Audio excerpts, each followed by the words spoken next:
Hey guys, today I'm going to show you how to take off a radiator support on a 2007 Lexus ES350. This is with the V6, and I'm going to be taking it off because the car is overheating and I'm trying to find a leak. So until we find the leak, we don't know if it's the radiator or not.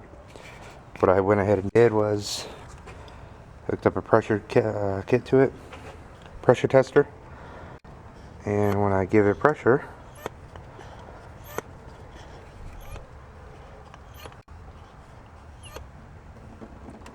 there it is. I got water shooting out the front here.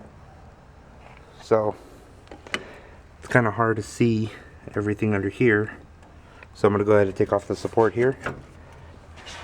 You got 4 bolts. You got one here, one here. You got one here and one here on the other side. And what we're going to do is all the way down here. You can see it all the way at the bottom in the middle of the screen. There's one more 10mm bolt down there. We're going to go ahead and take that off. And then this whole support here, we should just be able to flip it over and put it off to the side.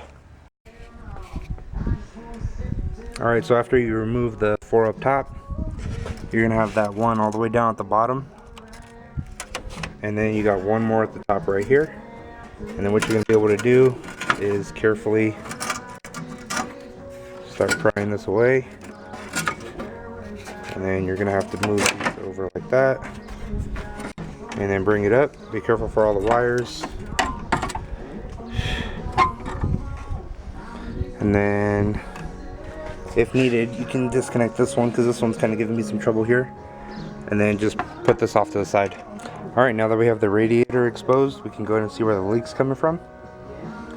And we just put that off to the side. Now if you're replacing the radiator, this would be the time that you would disconnect those here. This hose here, you drain it from the bottom obviously.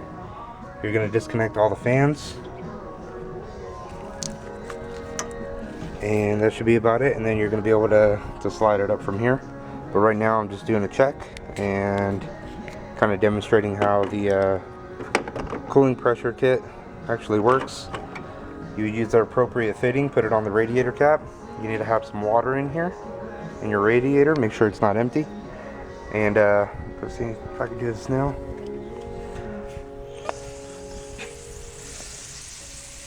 So once I go in and I pressurize it, it's just immediately leaking. So that radiator shot. Alright guys, so I just went ahead and I just placed this back over just so I can close up the hood and everything. I'm going to wait for the customer to approve the radiator replacement, and the check engine light was showing in coolant temp sensor was open circuit, so got to get their approval for that one as well. Make sure that it's something that they're ready to do. And once we do that, I'm going to go ahead and do a video on the radiator replacement and the coolant temp sensor replacement once I get the parts and get the approval from the customer. But for right now, I'm just going to go ahead and just kind of put everything back to the way that it was, just so I can close the hood and just let it be for now. So this video was just to demonstrate how to check for leaks in a radiator.